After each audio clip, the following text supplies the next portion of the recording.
Welcome on our YouTube channel Gaurav Math Classes 011. Today we'll talk about class 10th chapter 5 arithmetic progression. Arithmetic progression means क्या होता है हिंदी में बताएं तो समांतर श्रेणी। जरा अर्थमेटिक प्रोग्रेशन से रिलेटिव पहले तो हम उसका बेसिक कॉन्सेप्ट समझ लेंगे और बेसिक कॉन्सेप्ट जो है पहले जैसे ये देखेंगे।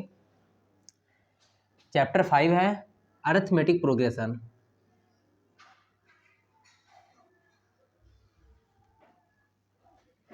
Arithmetic progression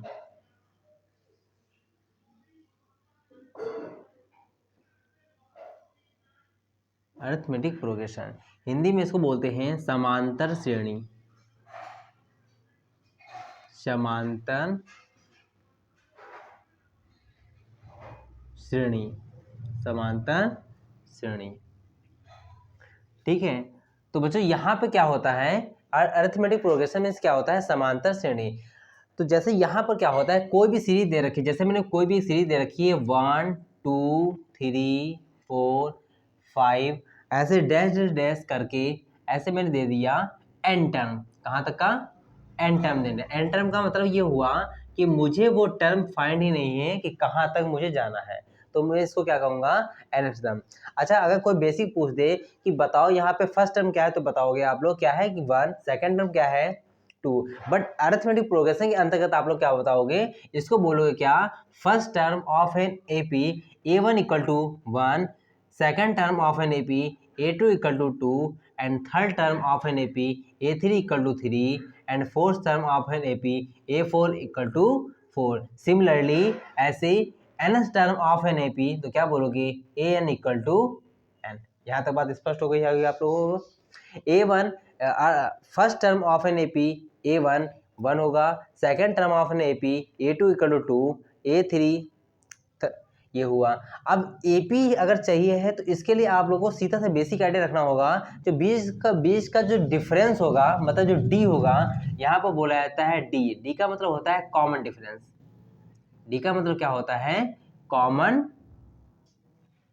difference. तो डी का मतलब यहाँ पे क्या होता है कॉमन डिफरेंस। कॉमन डिफरेंस जो होना चाहिए, जैसे कॉमन डिफरेंस अगर मुझे पता करना है तो पहले हम क्या करेंगे a2 माइनस a1। क्या बोलेंगे a2 माइनस a1। तो a2 माइनस a1 करेंगे तो क्या बोलेंगे 2 माइनस 1 इक्वल टू कितना आंसर आया 1। सिमिलरली इसको क्या बोलेंगे a3 minus a2। a3 minus a2 तो क्या बोलेंगे 3 minus 2 equal to 1। Similarly a4 minus a4 minus a3 तो क्या बोलेंगे 4 माइनस 3 इक्वल टू क्या बोलेंगे 1।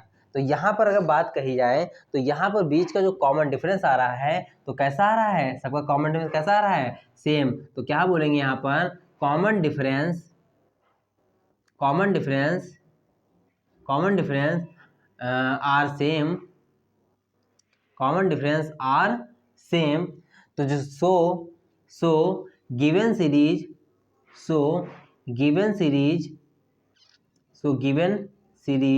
Are in AP. तो यहाँ से हम क्या पता कर लेंगे, अगर बीच का अगर कॉमन डिफरेंस कोई भी अगर किसी ने कह दिया कि which of the following are in AP, मतलब कोई सीरीज दे रखी है एपी में, तो उसका मतलब ये हुआ कि उसका बीच का जो कॉमन डिफरेंस रहा है वो सेम रहा होगा। ठीक है, तो देखो एक बार फिर देख लो कि जो first term of an AP है वो a1 equal to 1, second term of an AP a2 equal to 2, third term of an AP a3 equal to 3 and fourth term of an AP a4 equal to 4। Similarly nth term of an AP an equal to n। और common difference check करेंगे तो a2 minus a1 तो same का सबका कैसा आया same आया। तो common difference are same, so the given series is AP. अच्छा, ये बात हो गई। यहाँ पर एक फार्मूला निकल के आता है, nth टर्म का फार्मूला भी होता है। क्या होता है nth टर्म का फार्मूला क्या होता है an equal to a plus n minus 1 into D. a plus n minus 1 into D. अगर मुझे पता करना है कि nth टर्म मतलब ये सीरीज जो है वो कितने टर्म की है, तो मुझे अगर पता करना पड़े तो बोलेंगे an equal to a plus n minus 1 into D. D में यहाँ पे बता चुका हूँ, डी क्या है उस सीरीज का कॉमन डिफरेंस। डी क्या है सीरीज का कॉमन डिफरेंस। एन क्या है नंबर ऑफ टर्म, इस सीरीज में कितने टर्म आए, मतलब कोई बोलते हैं कि 1 से लगा कर 10th टर्म की सीरीज है। तो ए क्या है फर्स्ट टर्म, इस पूरे को अगर मैं सॉल्व कराएंगे, जब यहाँ पे वैल्यू पुट करके सॉल्व कराएंगे तो ए एन की वैल्यू आएगी। जैसे यहाँ पे मैं बात करूंगा कि ये 2 जो है वो किस प्लेस पर है, तो बोलोगे सर A2 के प्लेस पर जो है वो 2 है। ऐसे यहाँ पर कोई नंबर ऐसे आया, जब ये ए एन की वैल्यू आ जाएगी तो मैं बोलूंगा, जैसे हमारे सपोज है यहाँ पे 50 आया, तो मैं पूछूंगा बताओ 50 जो है वो किस nth टर्म पर है, तो बोलोगे सर 10 या अबाउट उसके अप्रॉक्स बोलोगे, ठीक है। अच्छा ये फार्मूला एक मेरा हो गया, जब ए से लगा के एन तक का nth term of an AP निकालना है। अब सम ऑफ nth टर्म करना है, अगर मुझे सम ऑफ एन मतलब यहाँ से लगाकर और यहाँ तक का अगर मुझे सम चाहिए है, तो क्या चाहिए होता है सम ऑफ एन, मतलब एस एन इक्वल टू क्या बोलते हैं N by two two A plus N minus one into D. अगर मुझे सम ऑफ एन टर्म चाहिए है तो क्या बोलेंगे N by two A plus N minus one into D. यहीं से एक फार्मूला निकल के आता है, इसी को मैं देखो यहाँ पे दिखा रहा हूँ और कर करके, इसी का एक फार्मूला और बोलते हैं क्या कि S N equal to N by two और जो 2a लिखे, अगर मैं दो पार्ट में अगर इसको सेपरेट कराएं तो क्या बोलेंगे a प्लस इसको सेम मैंने ऐसे लिख दिया इंटू डी। देखो मैंने किया क्या है, चेंजेस कुछ नहीं आए, बस खाली इस 2a को मैंने दो पार्ट में कर दिया, तो a प्लस ए कह दिया n minus one into D कह दिया। यहाँ तो बात समझ में आ रही होगी आप लोगों को। अब देखो हम लोग क्या करेंगे, जैसे यहाँ पे लिखा हुआ है देखो आके, तो n बाई टू का n मैंने n बाई टू लिख दिया, ठीक है, n बाई टू का मैंने n बाई टू लिख दिया। अब देखो इसको a को मैं a ही लिख दूंगा प्लस, अच्छा तुमने अभी हम लोगों ने एक फार्मूला पढ़ा है क्या a plus N minus one into D, तो जरा गौर करो कि a plus N minus one into D, a plus N minus one into D, इसके प्लेस पर क्या लिख देते हैं, इसके प्लेस पर मैं क्या लिख दूंगा a n लिख सकते हैं, क्या लिख सकते हैं a n लिख सकते हैं। तो देखो ये भी मेरा एक फार्मूला है, क्या है कम, जब मुझे कभी भी सीरीज का अगर मुझे फर्स्ट टर्म गिवन है और ए एन का मतलब लास्ट टर्म गिवन और बीच का कुछ भी नहीं पता, बीच का कुछ भी होने का मतलब बीच का जब सेकंड नहीं पता होगा तो मैं वहां से डी नहीं निकाल सकता। तो जैसे ए गिवन है और ए एन गिवन है तो मैं डायरेक्ट ये फार्मूला लगा सकता हूँ क्या कि N by two A plus A N. अच्छा नेक्स्ट देखो, इसी को हम कह सकते हैं और करके, अगर मैं लिखना चाहे तो और करके क्या फार्मूला सेम है N by two A plus L भी बोल सकते हैं, क्यों, क्योंकि फार्मूला सेम वही है भाई। एन जो आया था वो क्या था last term of an AP था, तो जो एल जो हुआ वो क्या हुआ, एल का मतलब क्या हुआ लास्ट टर्म, वो भी एल फॉर क्या हुआ last term of an AP हुआ। यहाँ तक बात आप लोगों को समझ में आ गई होगी, ठीक है। अब देखो यहाँ पे जैसे हमने एक बात करी ए एन का फार्मूला क्या होता है A plus N minus one into D.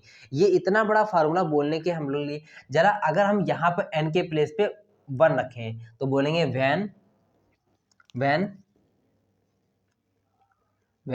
n equal to one. जरा फार्मूला देखो मेरा क्या है A N equal to A plus N minus one into D. When n equal to one कर दिया तो first term of an AP जो आएगा वो ए की प्लेस पे मैंने कुछ नहीं किया और यह वन यहाँ पे रखा, तो वन माइनस वन कितना हो गया जीरो हो गया, वन माइनस वन कितना होगा zero, zero into D something कितना होगा जीरो, तो क्या होगा ए वन इक्वल टू कितना आ गया ए ही आया।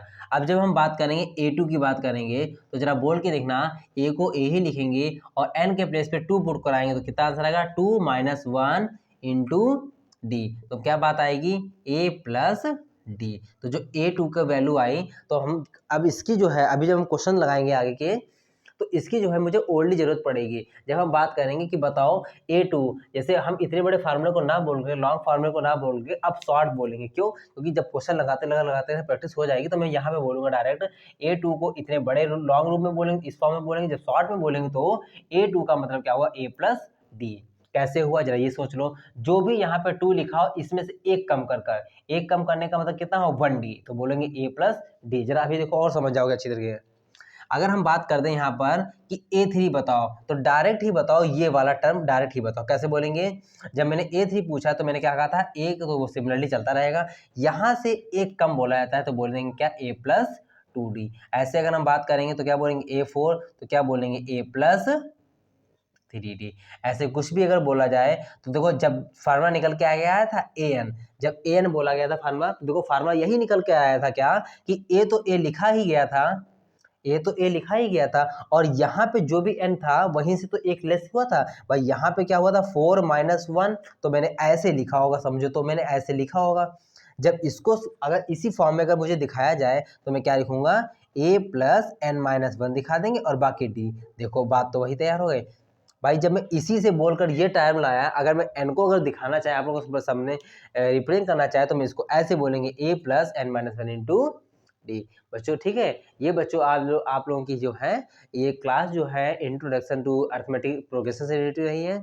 ठीक है बच्चों, थैंक यू बच्चों। I hope you understand this video. Please like, share and subscribe my channel Gaurav math classes 011। Thank you बच्चों।